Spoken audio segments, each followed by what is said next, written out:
the timeline when they plan on relocating. And once they relocate, I'm not sure what they plan on doing with the current facility, except for the house that they're using right now as a group home facility. At one point, I know when I first started this process with them, they had the church up for sale, but I guess it's been removed, and we're going to keep it. Your facility, once you relocate to Crescent Avenue, what's going to happen with the church? Operation Restoration in the stage of obtaining it to use it for a place for veterans home. Okay. We want to take care of the vets. That's always. Judge Monroe, a couple of questions that I believe the information here says that there are 309 residential units in this neighborhood. Mm-hmm. We know how many of those units are rental properties. I do not have that number off the top of my head, so do you know? Do you know about approximately? There are more rental occupied properties than unoccupied. Okay, so there are more. If I'm not mistaken, from what the map showed, there are more rental properties than owner-occupied. Are these absentee owners? Some yes, some no. And there are some absentee landlords in the district. Okay. It also indicates there are 5 vacant lots. Now, any subsequent construction on those lots would be subject to HARB standards. That's correct, sir. It would be subject to the design guidelines. Okay. And the Gentry Street home that's used as the group home? Yes. That would be subject to those standards as well? Yes, if they decide to do any modifications to the exterior of their property, would be subject. Why would a home that is not a structure that is not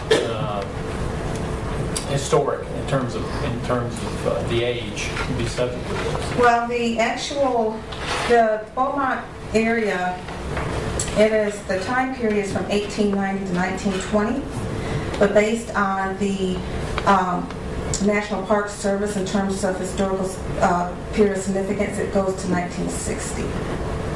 So I think this house was built in 1965.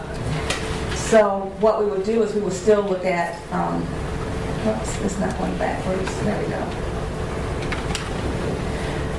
Even though it's in 1965, we will still be able to use the guidelines because it's in 1964. I understand from Mr. Martin Meek, is that it still could be considered historical to the 60s time period. 60s ranch homes. Yes, correct. That's correct. And because we're looking at right now, that time period goes, it's 1960. So even though there's some properties built outside the 1920 for the majority of these, it still is considered from 1921 through 60, still considered historical significance. It still falls in that definition that the federal government uses. It also mentions 2 parking lots. Are there any restrictions or provisions for those areas? It's just if they decide to redevelop that. So this, with the vacant lots and the parking lots, the guidelines will be in place. So if and when those are ever developed, then there's some design guidelines or some standards that would have to be followed. If they decide not to do anything to those properties, then they can continue to operate as they're using them right now. Thank you. Mr. Mayor. Yes, Mr. Rice.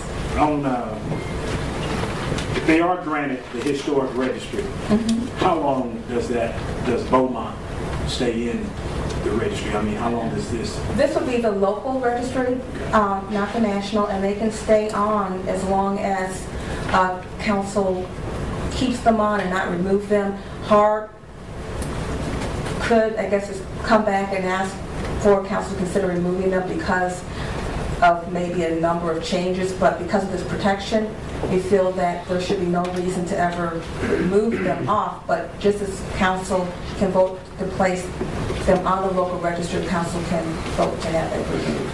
So it's to the the decision of council. But it's up to the residents to bring it back to council. Well, it can be the Historic Architect Review Board can bring it up to council. Council could bring it up themselves, or if there's a number of property owners that request to have their properties be considered to be removed, then they can put that request to HARB and then to City Council. And 80 80 ballots that were taken, 80 surveys Yes, sir. of the 309. 80. Yes, they sent the ballots out, from understanding, to all the property owners, and that's what they received back.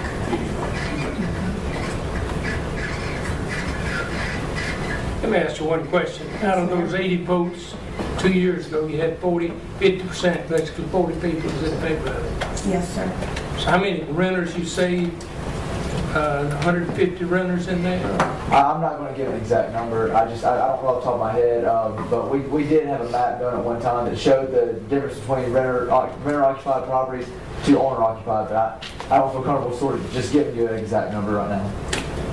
The last vote you had, how many votes? What was the vote total?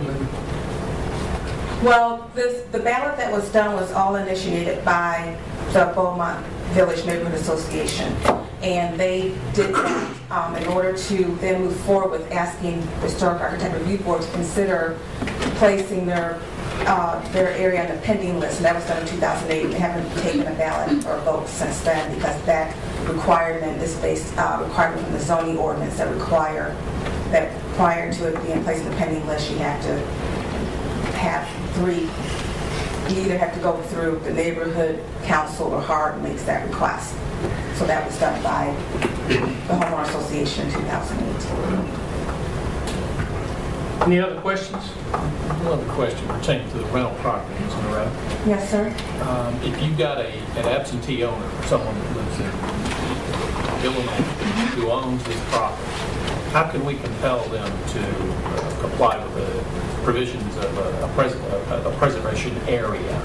One of the things with this design guideline, currently right now we do have the international property maintenance that the code enforcement can use to have an owner fix up a window, etc. I don't want to interrupt you, What but this overlay? I know that we've had problems historically with absentee owners and getting compliance and just keeping properties up and so forth. And I just wondered if this could be problematic when we try to designate this as in the way that you're suggesting. What this additional overlay could do to the absentee is that if there's, for instance, a window that's broken, normally what could happen is that we do get in touch with them and they may just board it up. Now what would happen is that based on the requirement, they couldn't just board it up. They would have to go and meet certain standards in terms of putting the glass back, or if the doors kicked in or broken, they would have to go back and replace the door. So there are some additional requirements now that they would have to meet in order to be in compliance. So it's just not going in and boarding up a window or just fixing a broken door. And have we dealt with any, I know we've had, to date, since it's been on the pending list for almost a year, we've had 3 or 4 properties that went before HARD. Third one right now. Our third one, are those all owner occupied, or is it?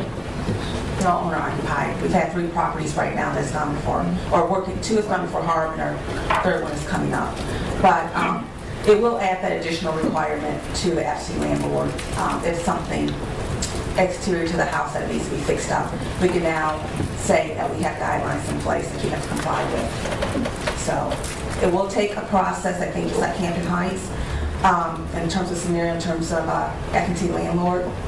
And I would, say, like, kind of look at Hampton Heights today. So I think over time, it will help the community in terms of what you're referring to. I don't think it's going to be an overnight impact, but in a long term, I think it will help with the absentee landlords and